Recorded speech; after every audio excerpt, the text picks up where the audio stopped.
तो राम पर बयान देने के मामले में कांग्रेस अध्यक्ष मल्लिकार्जुन खड़गे को यूपी के सीएम योगी आदित्यनाथ ने भी घेरा। योगी आदित्यनाथ ने खड़गे और कांग्रेस पर सनातन के अपमान का आरोप लगाया। योगी ने कहा कि खड़गे को अब सच का रास्ता अपनाना चाहिए।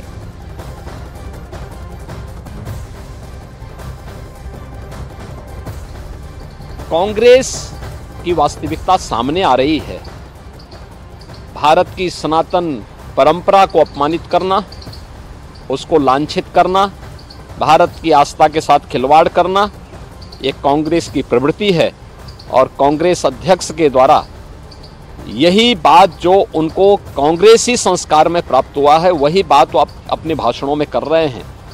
भगवान शिव और भगवान राम को आपस में लड़ाने का कुत्सित प्रयास कर रहे हैं। उनका यह वक्तव्य अत्यंत ही निंदनीय है। तो लोकसभा चुनावों के तीसरे चरण में 7 मई को वोटिंग है, लेकिन उससे पहले यह सियासी लड़ाई राम और शिव पर आ गई है। इसे हवा दी थी कांग्रेस अध्यक्ष मल्लिकार्जुन खड़गे ने और अब एनडीए ने इसे एक मुद्दा बना लिया है। देखो, इनका भी नाम शिव कुमार, अबे बराबर है, राम का मुकाबला कर सकता है। भगवान शिव को हमारे आराध्य हैं, प्रभु राम से लड़ा रहे हैं। अगर ये लोग भगवानों में ही लड़ाई लगा रहे हैं तो सोचिए इंसानों को किस तरीके से ये लोग बांटने का काम करते हैं। लोकसभा का रण धार्मिक आस्था से खिलवाड़। 2024 की लड़ाई राम और शिव पर आई। राजनीति का मेला सनातन पर नया खेला।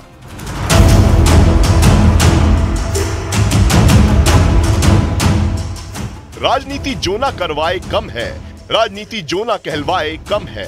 छत्तीसगढ़ के जांजगीर चांपा में शिव को राम से लड़ाने की जिस राजनीति को कांग्रेस अध्यक्ष मल्लिकार्जुन खड़गे ने शुरू किया, अब वो मुद्दा चुनाव का सेंटर पॉइंट बन गया है। क्यों, ये बाद में बताएंगे, लेकिन पहले सुनिए मल्लिकार्जुन खड़गे ने आखिर कहा क्या। बराबर है, राम का मुकाबला कर सकता है, क्योंकि ये शिवा है। मेरा भी मल्लिकार्जुन बोले तो मैं भी शिवा हूं। अष्टलिंग में मेरा एक लिंग है मल्लिकार्जुन के नाम से। सनातन धर्म में शिव और राम धार्मिक आस्था के सबसे बड़े प्रतीक हैं, एक दूसरे के पूरक हैं, लेकिन मल्लिकार्जुन खड़गे ने इसे सियासी दांव-पेच का खेल समझ लिया और वो कह दिया जो कांग्रेस के लिए मुसीबत बन गया है। देखिए, खड़गे जी शिव जी को जानते नहीं और वो ये लोग सनातन विरोधी लोग हैं। भाई, खड़गे जी के भी लड़के खड़े होते हैं तो कह देते हैं कि हमें सनातन को नष्ट करना है। तो अगर वो शिव जी को जानेंगे तो शिव जी और राम जी की लड़ाई नहीं होगी। अब इस देश में शिव जी और राम जी लड़ने वाले नहीं है। अब शिव जी और राम जी इस देश को दोनों आशीर्वाद से इसको बहुत आगे बढ़ाने वाले हैं विकास के रास्ते। मल्लिकार्जुन खड़गे पर अब भारतीय संस्कृति के अपमान का आरोप लग रहा है। लगातार कांग्रेस और उसके गठबंधन के प्रतिनिधि श्री राम जन्मभूमि, भगवान राम, सनातन, हिंदू, इसका लगातार अपमान कर रहे हैं और वोट बैंक की राजनीति के लिए भारत की संस्कृति, सनातन और देवताओं का अपमान किया जा रहा है। ये दुर्भाग्यपूर्ण है। कांग्रेस अपनी तुष्टीकरण की नीतियों से बाज नहीं आ रही। देश की जनता इसका करारा जवाब देगी। भाई, कैसे ये लोग धर्म का इस्तेमाल करते हैं राजनीति में और उसके बाद आरोप हम लोगों पर लगाए जाते हैं। अगर ये लोग भगवानों में ही लड़ाई लगा रहे हैं तो सोचिए इंसानों को किस तरीके से ये लोग बांटने का काम करते हैं। हकीकत है, विपक्ष के पास अब कोई मुद्दा नहीं बचा, इसीलिए ये लोग इस तरीके की भाषा का इस्तेमाल कर रहे हैं। मुसलमानों को एकजुट कर दो, वोट जिहाद कर डालो और हिंदुओं को बांट दो। भगवान शिव को हमारे आराध्य हैं, प्रभु राम से लड़ा रहे हैं। क्यों भाई? अच्छा, फिर याद आया, ये खड़गे जी का बयान है, मोदी को शक्ति मिलेगी तो देश में सनातन धर्म का राज हो जाएगा। अच्छा, सनातन से नफरत है, हिंदू आतंकवादी है, कांग्रेस मुस्लिम पार्टी है, ये सारे बयानों को अगर हम देखते हैं तो एक ही निष्कर्ष निकाला जा सकता है, जो इंडी अलायंस है इसका मानसिक दिवालियापन हो चुका है। चुनावी मौसम में धार्मिक आस्था के साथ खिलवाड़ की कहानी कोई नई नहीं है। वोटों के ध्रुवीकरण तुष्टीकरण ने शायद ऐसी राजनीति को समय की जरूरत बना दिया है, लेकिन सवाल यही है कि आखिर कब तक वोटों के लिए सनातन का अपमान किया जाता रहेगा।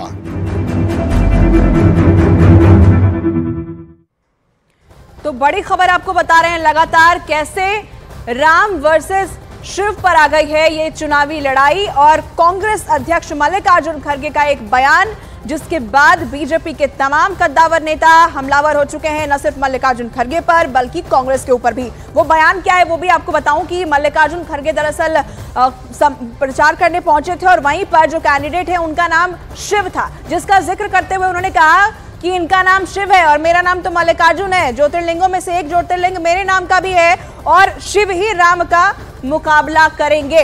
तो इसी बयान को अब बीजेपी ने हाथों हाथ लिया है और ये दाव जो चला गया वो उल्टा पड़ गया है कांग्रेस के ऊपर ही, और पहली बार नहीं है। कांग्रेस की तरफ से बैठे बिठाए बीजेपी को मुद्दे दे दिए जाते हैं और राम वर्सेस शिव कराकर, इससे पहले भी आपको याद होगा राहुल गांधी ने शक्ति का जिक्र किया था, जिस पर कैसे कांग्रेस पर यह बयान जो है वो भारी पड़ गया था। तमाम नेताओं ने घेर लिया था राहुल गांधी को इस बयान के ऊपर, और अब फिर से राम वर्सेस शिव पर यह लड़ाई आ गई है। धार्मिक आस्थाओं को चोट पहुंचाने का आरोप कांग्रेस के ऊपर, सनातन विरोधी बयान देने का आरोप कांग्रेस के ऊपर लगातार लगाया जा रहा है। और आपने एक एक करके वो बयान भी सुने, तमाम लीडर्स की तरफ से बयान सामने आए हैं कि बीजेपी पर कांग्रेस आरोप लगाती है लोगों को लड़वाने का, लेकिन यहाँ तो भगवान के भक्तों को लड़वाने की बात हो रही है। राम के भक्तों को शिव के भक्तों से लड़वाने की बात कांग्रेस कर रही है, और ये दाव क्या अब कांग्रेस के ऊपर ही उल्टा पड़ जाएगा, क्योंकि चुनाव जारी है और ठीक चुनाव के बीच में इस तरह का बयान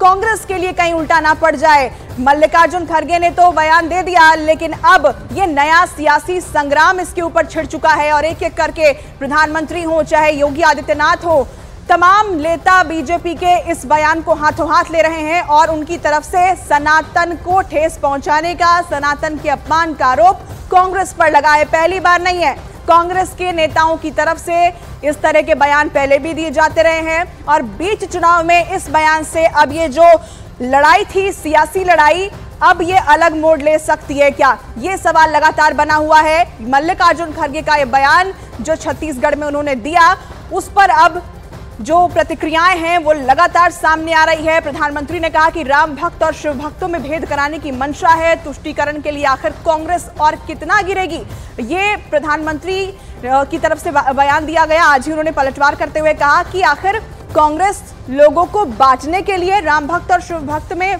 लड़ाने की मंशा के जरिए ये तुष्टीकरण की राजनीति कर रही है और स्तर इनका कितना नीचे गिरेगा, समाज को बांटने का आरोप उन्होंने कांग्रेस के ऊपर लगा दिया है। इसके अलावा आपने सीएम योगी आदित्यनाथ को सुना, उन्होंने भी यही कहा कि इनका पहली बार नहीं है, कांग्रेस की तरफ से ये बयान, इस तरह का सनातन विरोधी बयान पहली बार नहीं आया है और अब तो सीधे सीधे शिव वर्सेस राम की ये लड़ाई हो गई है। तीसरे चरण का मतदान होना है 7 मई को और उसके पहले ये बयान कांग्रेस के लिए कितना महंगा साबित होगा। मल्लिकार्जुन खड़गे कांग्रेस अध्यक्ष ने यह बयान दिया है, जिस पर अब लगातार सियासी वार पलटवार जारी है। बड़ा आरोप कांग्रेस के ऊपर कि वो राम और शिव भक्तों को आपस में लड़वा रहे हैं।